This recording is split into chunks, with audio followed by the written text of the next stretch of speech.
आप सभी को पुनः नमस्कार। हमने पिछले वीडियो में चर्चा की थी स्वर और सप्तक के बारे में।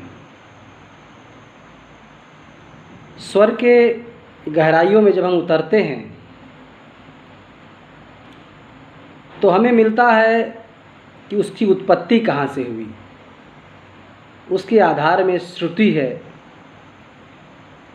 ध्वनि के विभिन्न प्रकार हैं। सांगीतिक भाषा में ध्वनि को नाद कहते हैं। जो ध्वनि संगीत उपयोगी हो और नियमित हो उसी को हम नाद कहते हैं। ध्वनि तो कई प्रकार की होती हैं, नियमित ध्वनि और अनियमित ध्वनि। नियमित ध्वनि कर्णप्रिय होता है और मधुर होता है।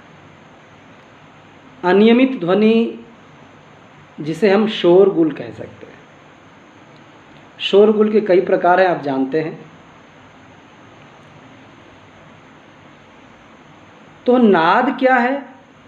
नाद के लिए पुराने शास्त्रकारों ने कहा है, नकारम प्राणनादानम नकारम प्राणनामानम दकारमनलम विदुः जातः प्राणाग्नि संयोगात् तेन नादो विधीयते। नकार जो शब्द है, नाद का नकार जो वर्ण है वो प्राणवाचक है, वायुवाचक है। और जो दकार है अनलम विदुः अग्निवाचक है। जब प्राण वायु और अग्नि का दोनों का संयोग होता है तभी नाद की उत्पत्ति होती है। और वो आपके अंदर ही, जो शारीरिक वीणा है उसके अंदर ही उत्पत्ति होती है। अब आपको बता दें कि नाद के कई प्रकार हैं।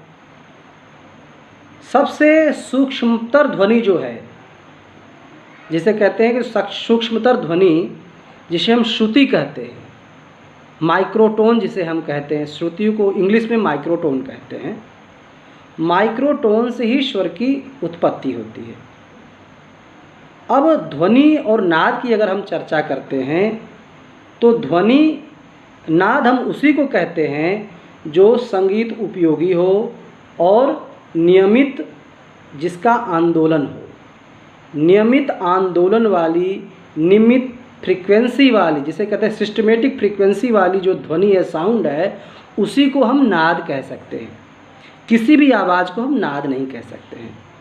इसलिए ऐसी ही नाद हमारे संगीत में उपयोगी है। अब रही बात नाद की, अब है श्रुति की। श्रुति से ही स्वर की उत्पत्ति होती है, ये बात हमने पिछले बार कही थी।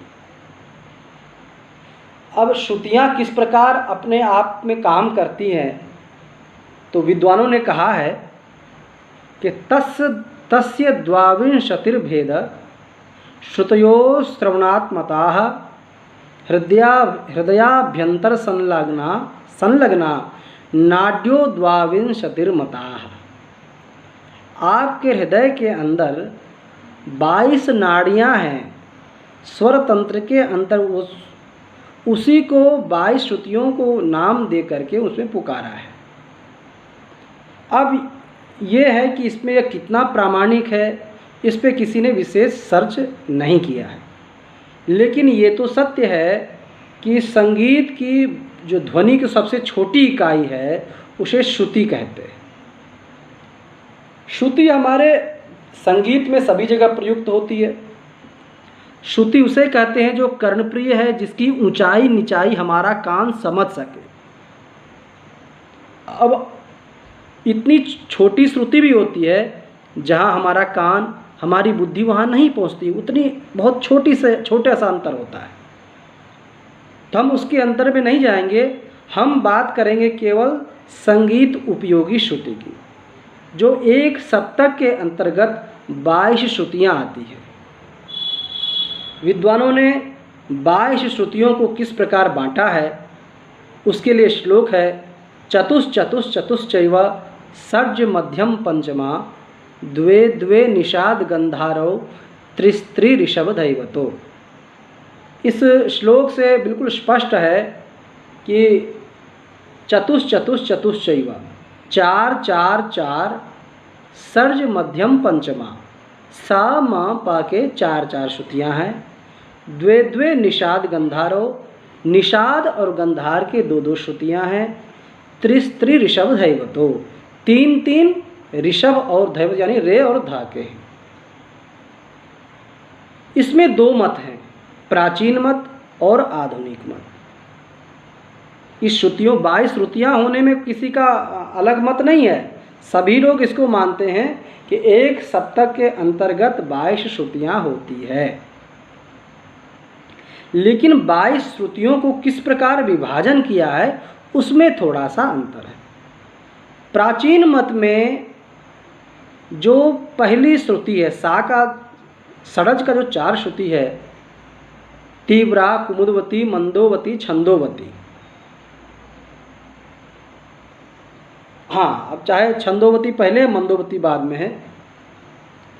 और जो इन्होंने क्या किया है कि सबसे पहली श्रुति पे वर्तमान आधुनिक काल के विद्वानों ने स्थापित किया है। सा को, षडज को पहली श्रुति पे स्थापित किया है आधुनिक विद्वानों ने। भातखंडे जैसे आज जो आधुनिक विद्वान जो प्रचलित हैं, बड़े बड़े कलाकार लोग, उन्होंने। और जो प्राचीन काल में जो पंडित लोग थे उन्होंने क्या किया कि चारों श्रुतियों के अंतिम जो श्रुति है छंदोवती के ऊपर ही उन्होंने सा को स्थापित किया है। ये अंतर है। अगर हम पहली श्रुति पर अगर षडज की स्थापना करते हैं तो हमारा शुद्ध स्वर सप्तक जो है बिलावल थाट बनता है, बिलावल मेल बनता है। और अगर चौथी श्रुति पे हम अगर षडज को स्थापित करते हैं तो हमारा शुद्ध मेल काफ़ी थाट का बन जाता है। तो इसको हम इसी प्रकार मुखारी को बोलते हैं। दक्षिण भारत में मुखारी को शुद्ध स्वर सप्तक बोला है और इसको धीर शंकराभरण, इस प्रकार अलग अलग नाम से उन्होंने पुकारा है। तो हम फिलहाल वहाँ नहीं जाएंगे, हम केवल श्रुति के ऊपर जाएंगे कि श्रूयन्ते इति श्रुतयः, जो सुनाई दे या जिसको सुना जा सके उसे श्रुति कहते हैं।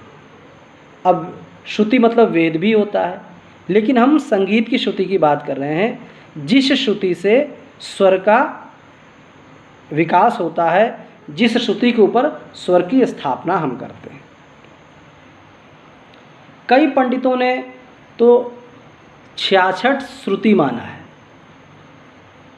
66 श्रुति मेरे ख्याल से अब एक सप्तक के अंतर्गत तो नहीं माना होगा उन्होंने, हो सकता है कि तीनों सप्तकों को जोड़ करके 22 या 66 माना है।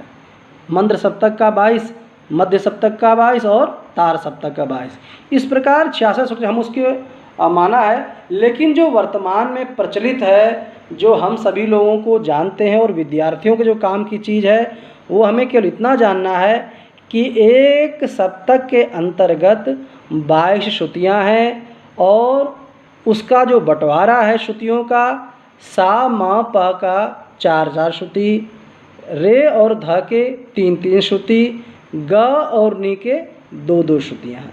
इसको हमेशा ध्यान रखना है। अब श्रुति और स्वर का संबंध कैसे है?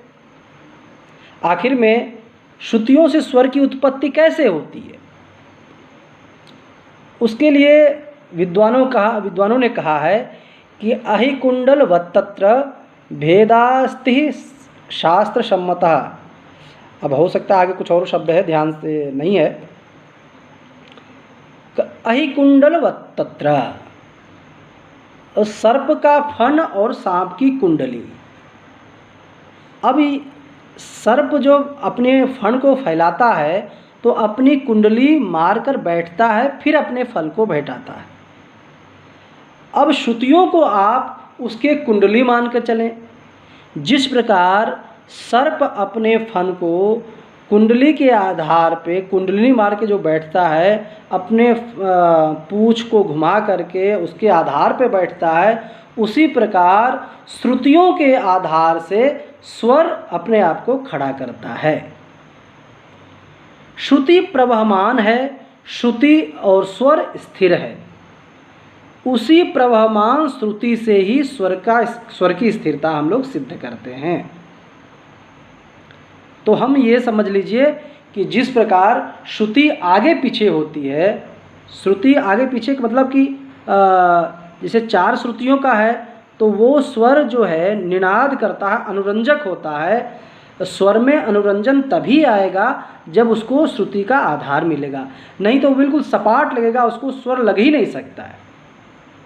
क्योंकि चारों श्रुतियों में एक श्रुति ही स्वर का रूप ले लेती है। और विद्वानों ने इसीलिए कहा है, एक विद्वान, प्राचीन विद्वान जो हैं वो अंतिम श्रुति पे स्थापित करते हैं तो उसका स्वरूप अपने आप बदल जाता है। फिलहाल हम उसके गहराई में नहीं जाएंगे, अभी हम इतना ही रखेंगे कि स्वर